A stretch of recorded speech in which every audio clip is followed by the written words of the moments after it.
박보미 TV. 박보미 TV.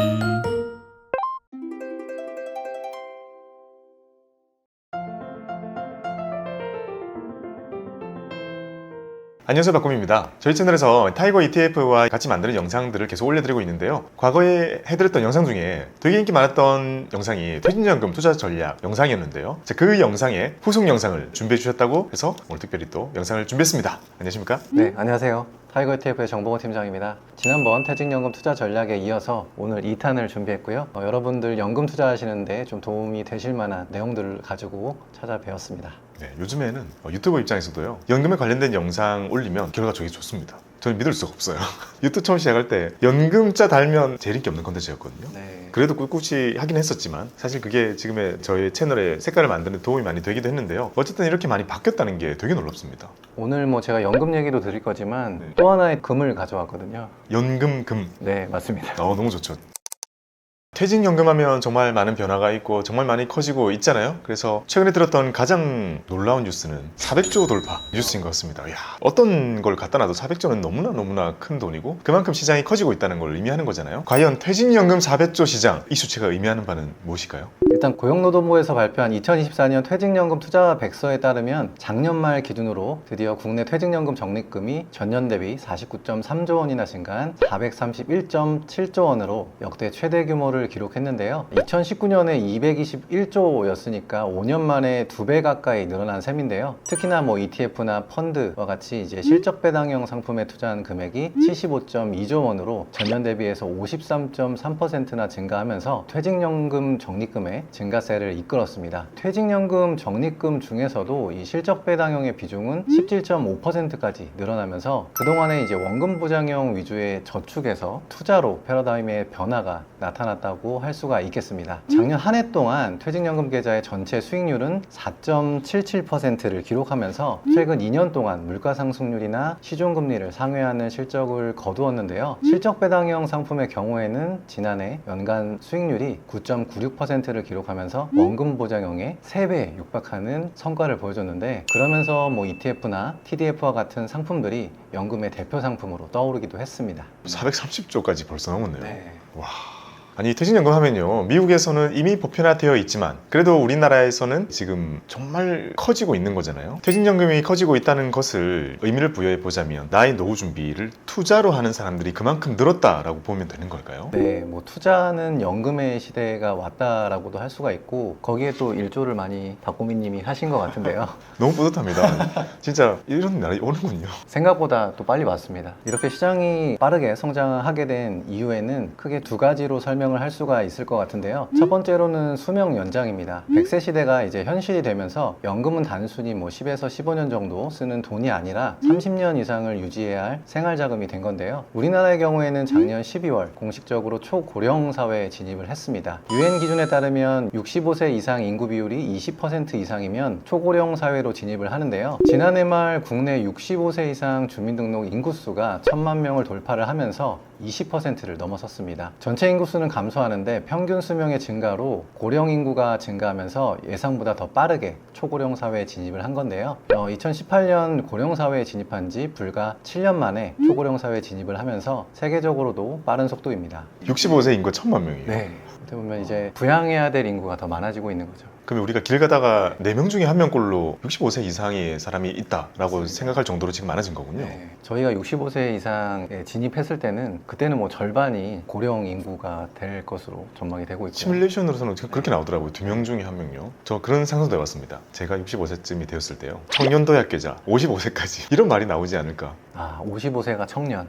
불가능한 시나리오는 아닌 것 같네요. 그리고 두 번째는 인플레이션, 즉 물가 상승인데요. 전 세계가 탈세계화로 접어들고 공급망이 재편되면서 고물가가 유지되고 있고 더 이상 시중금리만으로는 자산 가치가 오히려 줄어들 수 있다는 위기감이 커졌습니다. OECD에서 발표한 소비자 물가 지수 상승률은 지난 4월 말 기준으로 4.2%로 90년대 말과 유사한 수준인데요. 예적금만으로는 자산 가치 상승이 물가 상승을 따라갈 수 없는 상황이 된 거죠. OECD OECD의 물가 수준 통계에 따르면 2023년 기준 한국의 식료품 및 비주류 음료의 가격 수준은 OECD 평균 대비해서 47%나 높습니다. 유럽의 대표적인 고물가 국가로 꼽히고 있는 스위스 다음이 바로 한국인 건데요. 요즘 4명 식구가 외식 한번 하는 것도 굉장히 부담스러운 상황인 거죠. 우리가 스위스 다음이에요? 네, 아니 이렇게 기록들이 다 되게 자극적인가요? 이게 뭔가 무난한 기록이 없네요? 참 우리나라는 여러 가지로 속도가 굉장히 빠른 것 같은데요. 이렇게 빠른 초고령화와 물가 상승 속에 우리는 얼마나 또 준비가 되었을까요? 통계청에서 작년 8월에 발표한 2022년 연금 통계에 따르면 65세 이상 고령자 중에 연금 수급자는 약 90.4%에 달하고 있는데요. 이분들의 월 평균 수령액은 약 65만 원입니다. 근데 노인분들 중에 90% 이상이 이미 국민연금을 다 써 계시군요. 네, 맞습니다. 근데 65만 원이면 굉장히 턱없이 부족한 생활비일 것 같은데요. 국민연금 연구원이 또 발표한 개인 적정 노후 생활비는 192만 원으로 사실 실제 국민연금을 통해서 수급을 받는 금액과는 괴리가 큰데요. 앞에서 말씀드린 이제 길어지는 노후와 높아지는 물가를 감안한다면 이 현실과 이상과의 괴리는 훨씬 더 커질 겁니다. 그래서 이제는 이런 괴리를 조금이라도 좁히기 위해서 연금도 굴려야 하는 시대, 즉 투자하는 연금의 시대가 도래했다고 할 수가 있겠습니다. 그러네요. 인생은 계속 길어져만 가고 노인 인구는 많아지고 근데 일하는 시간은 뭐 짧아지거나 거의 비슷하거나 일 것 같은데요. 그럼에도 불구하고 물가가 이렇게 빨리 올라가 버린다면 우리가 예전처럼 모으는 돈으로는 턱없이 부족할 수 있겠다라는 생각을 누구나 할 수 있는 그런 수치네요. 그래서 이제 빠르신 분들은 적극적으로 연금에서도 투자를 하기 시작하게 된 거죠. 요즘에 제가 연금 관련된 컨텐츠나 연금 관련된 행사 같은 데 가보면요 20대가 그렇게 많아요. 옛날과 진짜 다릅니다. 일찍 준비하시는 분들이 있고 이런 분들은 이제 이런 걸 읽으신 거죠. 내가 앞으로 긴 인생을 살아가는 데 있어서 필요한 돈을 모으기 위해서는 투자라는 게 필수적이고 그리고 그거는 일찍 시작할수록 좋다라는 것에 대해서 이미 인지를 하신 것 같다는 생각이 드네요. 네, 또 그런 연금 투자 방법들을 이번에 새로 나오신 책에다 담으신 거 아닌가요? 어떻게 하셨어요? 제가 인스타그램으로 다 팔로우하고 있습니다. 감사합니다. 또 이렇게 여기서 제 책도 말씀해 주시나요? 그만큼 연금을 정말 많은 분들이 준비하셨으면 좋겠고 꼭 제 책이 아니어도 다른 책이라도 읽고 준비하셨으면 좋겠고 타이거가 아니어도 투자를 했으면 좋겠다는 생각에 대해서는 저희가 하나같이 다 동의하는 것 같습니다. 네, 맞습니다. 근데 연금을 투자로 준비해야 된다는 그 생각에는 많은 분들이 공감을 하시는 것 같습니다. 근데 그런 문제가 또 있어요. 투자에 대해서 경험을 쌓기 이전에 노후에 대한 불안을 먼저 느끼시다 보니까 투자의 경험이 많이 쌓이지 않은 채로 노후 준비를 위한 계좌 개설은 먼저 이루어지는 경우가 되게 많더라고요. 이런 경우에 현금으로 막 두시는 경우도 많고 운용에 대해서 너무 이렇게 다들 어려워하시는데요. 여기에 대한 솔루션을 부탁드려도 될까요? 네, 작년까지만 해도 미국을 중심으로 시장이 우상향하면서 편하게 투자하신 분들도 많이 계실 텐데 올해는 불확실성이 커지면서 시장 상황이 만만치 않은 것은 사실입니다. 특히나 미국의 3대 주가 지수는 연초 이후 보합 수준을 유지하고 있는 반면에 독일이나 홍콩, 최근에 국내 증시도 강세를 보이고 있는데요. 그동안과는 다르게 예외적으로 미국 시장이 부진한 상황입니다. 트럼프 대통령 취임 이후 강도 높은 관세 정책을 펼치고 있고 공급망 재편이나 지정학적인 리스크 등이 불확실성을 키우면서 투자의 난이도가 몇 단계나 올라갔다고 할 수가 있겠는데요. 이럴 때일수록 중요한 게 바로 분산 투자입니다. 주식이나 채권뿐만 아니라 실물 자산을 함께 가져간다면 조금 더 포트폴리오가 단단해지실 수 있을 것 같습니다.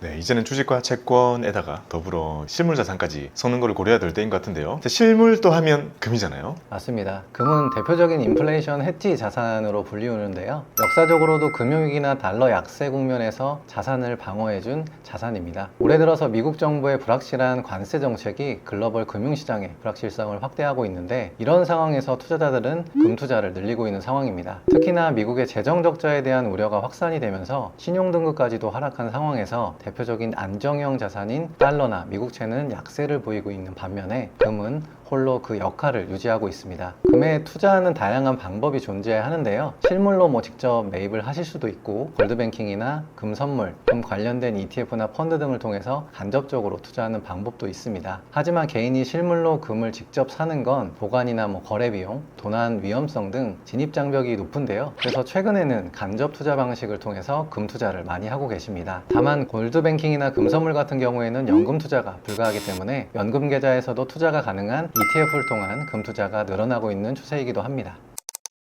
네, 우리 화폐 가치 하락을 방어해주는 금이라는 자산은 연금에서 투자하기 참 좋다는 생각이 많이 드는데요. 네. 이게 또 조금 걱정이 되는 게 최근에 좀 많이 올랐잖아요. 그래서 많은 분들이 금 투자 좋은 거를 느끼고 나서 딱 찾아보니까 가격이 부담이 상당히 있을 것 같은데요. 이거 어떻게 해야 될까요? 저도 최근에 좀 금반지를 알아보다가 굉장히 깜짝 놀랐는데 지난 4월 한국거래소 금시장이 설립한 이래로 1g당 처음으로 15만 원을 돌파를 했는데요. 1g이 15만 원 넘었어요, 네, 지금. 맞습니다. 그러면 한도는 50이 훌쩍 넘네요. 네, 50만 원이 넘는 가격인데요. 이 5만 원을 돌파하는데 33년이 걸렸고 또 5만 원에서 10만 원을 돌파하는데 14년이 걸렸는데요. 10만 원에서 다시 15만 원을 돌파하는 데는 불과 1년 만에 걸리지 않을 만큼 빠른 속도로 상승을 했습니다. 그래서 단기적으로는 금 가격이 많이 오른 건 사실인데요. 다만 최근에 금에 대한 수요가 몰리는 데는 다양한 이유들이 복합적으로 작용을 하고 있습니다. 첫 번째로는 금은 역사적으로 검증된 포트폴리오 자산 배분 수단으로서의 수요가 여전히 높다라는 점인데요. 보통 우리가 주식에 투자하면서 채권 자산으로 자산 배분을 많이 하게 되는데 일반적인 금융 환경에서는 주식과 채권으로의 자산 배분이 잘 작동되지만 최근과 같이 시장의 불확실성이 커지게 되면 두 자산 간에는 오히려 양의 상관관계가 높아지는 경향이 존재하게 됩니다. 가장 가까운 예로 2022년 미국 주식과 채권이 모두 약세를 기록한 적이 있는데요. 금은 주식 또는 기타 위험자산의 변동성이 커질수록 음의 상관관계가 높아지기 때문에 안전자산으로서 포트폴리오 분산 효과를 높일 수가 있습니다. 두 번째는 인플레이션 방어력이 높다라는 점인데요. 금과 달러가 연동된 근본이제가 막을 내린 이후 달러의 발행은 기하급수적으로 늘어난 반면에 공급량이 한정되어 있는 금은 자산 가치를 보존하는 데 기여하고 있습니다. 특히나 1975년 근본이제 폐지 이후에 미국의 물가는 꾸준히 우상향하기 시작했고 달러 발행량 또한 빠른 속도로 증가하기 시작했습니다. 이렇게 미국의 인플레이션 방어를 위해 화폐를 무제한적으로 찍어냄에 따라서 금의 가치도 유사한 궤적으로 상승하고 있는데요. 달러 발행량이 연평균 6.3% 증가율을 보이고 있는데 금 가치도 이와 유사한 연평균 6% 상승률을 보이고 있습니다. 그만큼 금은 희소성에 기반해서 가치 저장 수단으로서 훌륭한 역할을 하고 있습니다.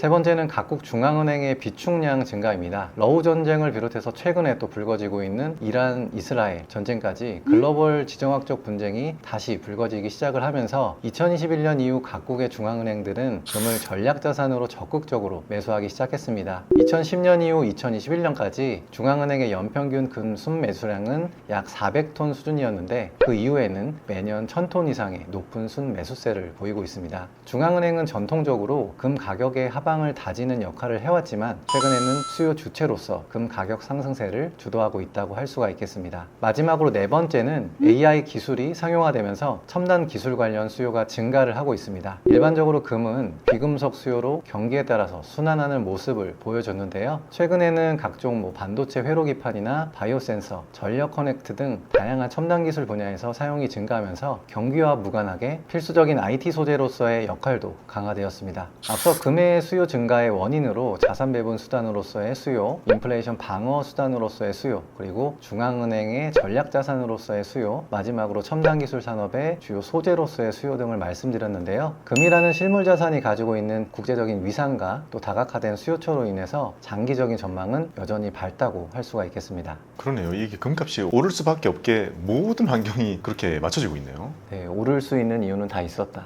와, 금이 이렇게 많이 오르는 게 말이 되냐 이런 생각을 참 많이 하고 사람들이 얘기를 하고 있는데요. 최근에 이유들을 보면 충분히 그럴만하네요. 네, 맞습니다. 그럼 금이라는 자산은 이런 상황이 계속 이어진다면 또는 우리가 살아가는 그 긴 미래 동안요 계속 화폐의 가치는 훼손될 가능성이 좀 크잖아요. 그런 거를 고려해 본다면 계속 모아가야 되는 자산의 성격을 가지지 않았나라고 생각이 좀 되는데요. 그런 점에서 연금 계좌에서 담으면 좋겠다라고 생각이 드는데요. 연금 계좌에서 이렇게 금을 담았을 때 우리가 얻을 수 있는 장점들이 뭐가 있을까요? 네, 금은 비교적 낮은 변동성을 통해서 포트폴리오 안정화 효과를 기대를 할 수가 있는데요. 금은 앞서 말씀드렸듯이 다양한 수요 원천을 기반으로 움직이는데요. 비금속 수요나 첨단 기술 수요, 그리고 경기 국면에 따라서 변화하는 투자, 그리고 소비 수요가 함께 작용하는 복합 소비재라고 할 수가 있습니다. 경기 수축기에는 자산 보전을 위한 투자 수요가, 그리고 경기 확장기에는 소비와 또 산업 수요가 금값 상승을 견인을 하는데요. 이처럼 수요가 다각화되어 있기 때문에 글로벌 주가 지수나 주요 원자재 또 대체 자산 대비해서 상대적으로 낮은 변동성을 보이는 특징이 있습니다. 2004년 이후 주요 자산의 일간 평균 변동성을 보시면 금이 리츠나 원유, 미국 주식 등에 비해서 비해서 낮은 일간 변동성을 기록한 걸 확인하실 수가 있습니다. 이렇게 금은 포트폴리오의 안정화 효과를 기대를 할 수가 있기 때문에 장기로 투자해야 하는 연금과 또 환상의 궁합이라고 할 수가 있겠습니다. 네, 연금과 환상궁합인 금투자. 금투자를 우리가 기존에도 좀 하고 있던 게 있었는데요. 예를 들면 금 선물 ETF라든지 이런 것들이 좀 있었는데 이번에 새로 상품 출시하셨더라고요. 그건 또 어떤 차이점과 특징을 가지고 있는지 말씀 부탁드립니다. 금은 이제 흔히들 S&P 500과 함께 장기 포트폴리오를 구성할 때 연금 계좌에 또 적합한 자산으로 꼽히고 있는데요. 주식과는 다른 흐름을 보이면서도 또 리스크를 줄여주는 분산 효과가 크기 때문인데요. 그런데 또 장기 투자에서 중요한 게 뭐죠?